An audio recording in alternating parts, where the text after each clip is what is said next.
Hello, Professor. Hello, everyone. We are sorry to have met you in such a way. It's no offense, but just as transphobic people are afraid of trans people, we decided to take such a presentation because we are afraid of the epidemic to some extent. Recently, there was a murder case which attracted public attention. There was a knife wounding incident in Jiangcheng, Tianjie, Wuhan. The informed information by the police was as follows. March 9th afternoon, on the fourth floor of a men's toilet in one building in the Hankou, Fanhu, Jiangcheng, Tianjie, the male suspect and the male victim in the same toilet after a verbal altercation occurred violent bloodshed. However, sources say that the victim's live image is female and was stripped of her clothes by the murderer. This case is suspected to be a case of a transgender woman being killed because of her identity. For a while, there was a lot of discussion online. Some netizens accused the official notification of withholding the information that the victim was a transgender woman, while others called for tolerance and respect for transgender people in this case.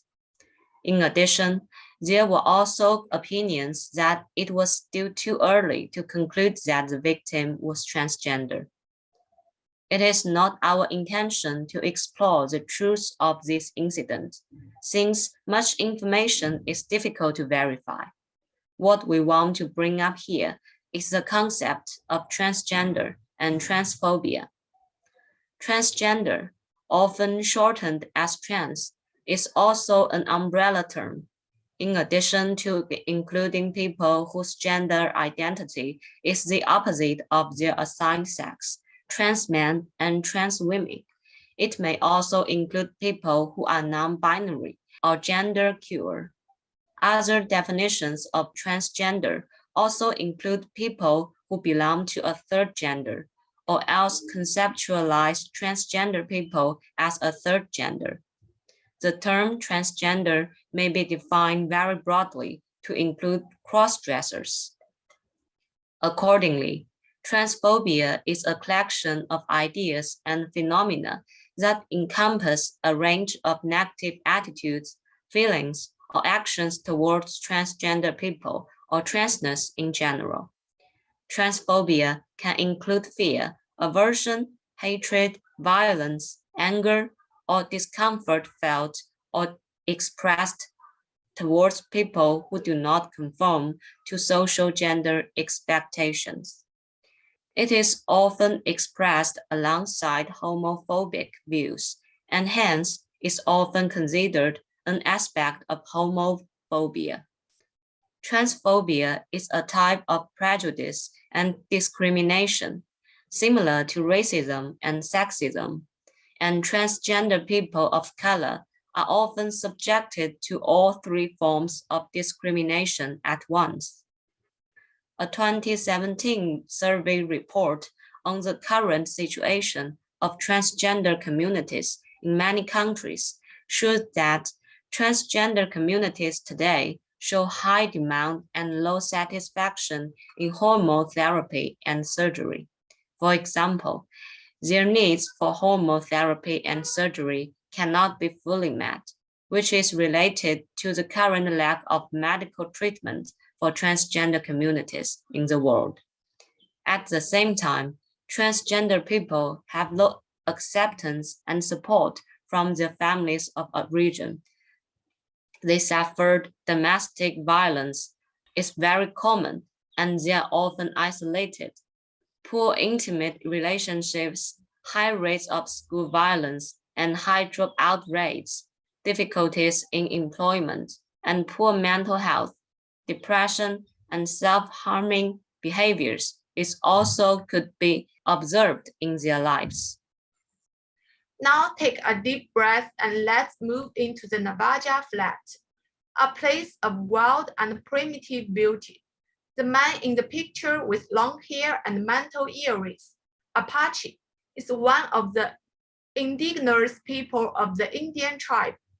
Apache is a two-spirit people with both female and male souls. He is physically male, but plays the role of a female in dress and work.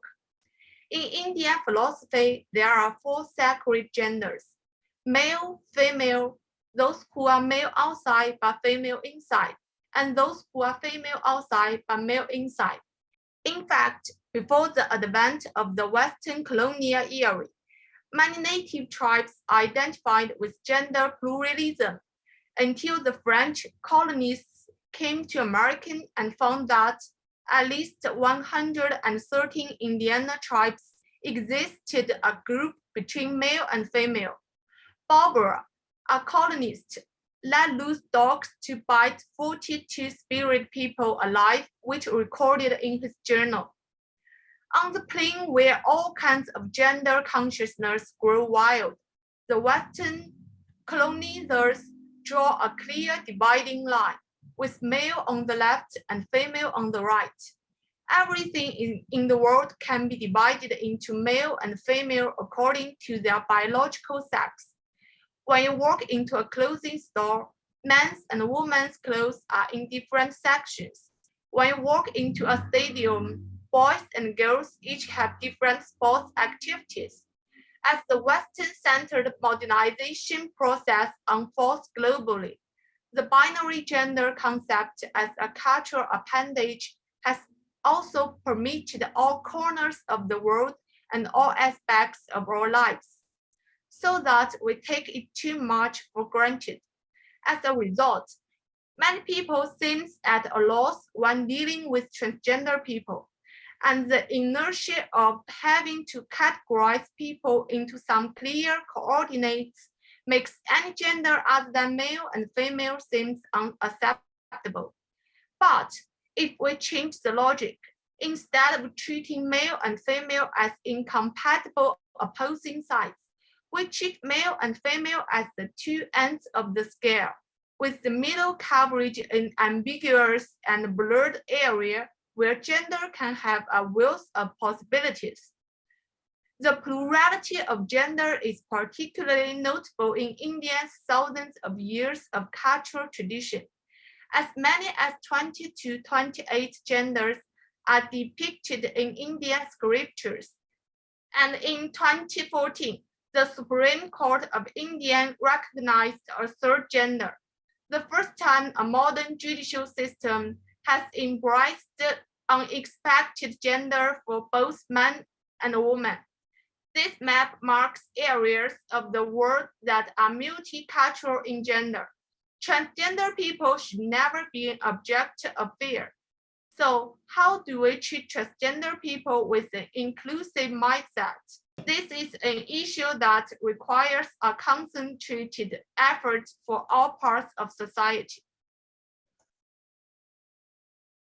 And next, I would like to talk about how to treat transgender people. As for the schools, we all know that schools may be the most likely setting for bullying of trans people caused by transphobia. This phenomenon often greatly affects the rights of students to receive education, as well as the mental health and personal safety of those who are being bullied. So, a supportive school environment should be created, safe space should be created, and also there should be a clear voice against school bullying and active intervention. In addition, inclusive knowledge of sexual diversity should be integrated into the curriculum to establish a positive image of transgender others, to prevent transphobia and transphobic bullying, and to educate students to respect and accept different gender identities. School can also carry out comprehensive sexuality education programs, which can help children and young people acquire age-appropriate knowledge and skills, foster the values of respect, equality, diversity, and develop interpersonal skills and mental health. And in terms of society, a side of truly civilized, open, and just society should be the inclusion of a spirit and way of life that encourages and supports minorities. People, public institutions such as schools, shopping malls, stations, and prisons should have gender-neutral toilets. Transgender people should also be provided with freedom of choice and a safe space when arranging temporary housing in NAT stations and natural disaster relief. In addition, companies take the initiative to maintain the equal employment rights of transgender people and ensure that the working environment is gender-friendly as an important part of fulfilling corporate social responsibility. For example, Goldman Sachs and IBM's policies towards sexual and gender minority employees include provisions that prohibit discrimination and partner benefits.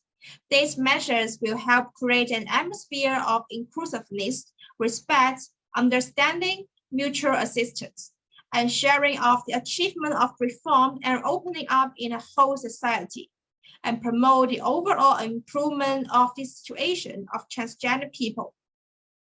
And for the government, the Ministry of Education can require that textbooks be written to increase gender diversity and its equal rights. There are campus discrimination and even bullying against transgender people on campus.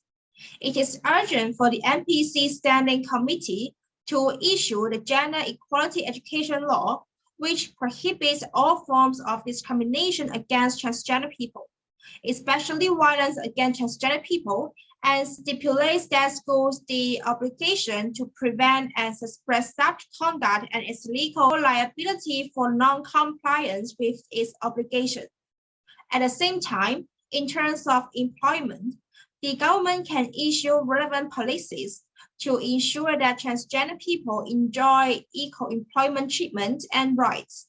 What's more, companies cannot discriminate against transgender people, and workers should not be discriminated against in the employment process based on personal gender perception and gender expression. In general, an individual gender identity and gender expression fall within the protection scope of general personality rights, and the gender identity and gender expression of others should be respected. However, from a social point of view, transgender groups are not only the vulnerable groups. Do not blindly pursue political correctness and ignore their vulnerable groups, such as the elderly, the weak, the sick, and the disabled. So I don't think we can overprotect the transgender community because it may backfire and make the transgender community less recognized. For example, in the Olympic weightlifting events, transgender female competitors should be restricted. Otherwise, the interests of other competitors should be heard. Because those transgender women are still premen to a certain extent in terms of muscle mass, impulsive power, etc. They may maintain that his physical strength of men are better than women, and then threaten to equality in women's competition. Also, it is true that under a new law in Switzerland, young men can register as women to avoid military service, as only men are required to do military service in the industry. In the country, widowers can also register as widows in order to receive higher government subsidy for Swiss women. These facts all show that we cannot over-pursue political correctness to overprotect transgender groups and violate the interests of other vulnerable groups. In conclusion, we ought to treat all vulnerable groups with equal treatment, not just the transgender group. This is our presentation. Thank you.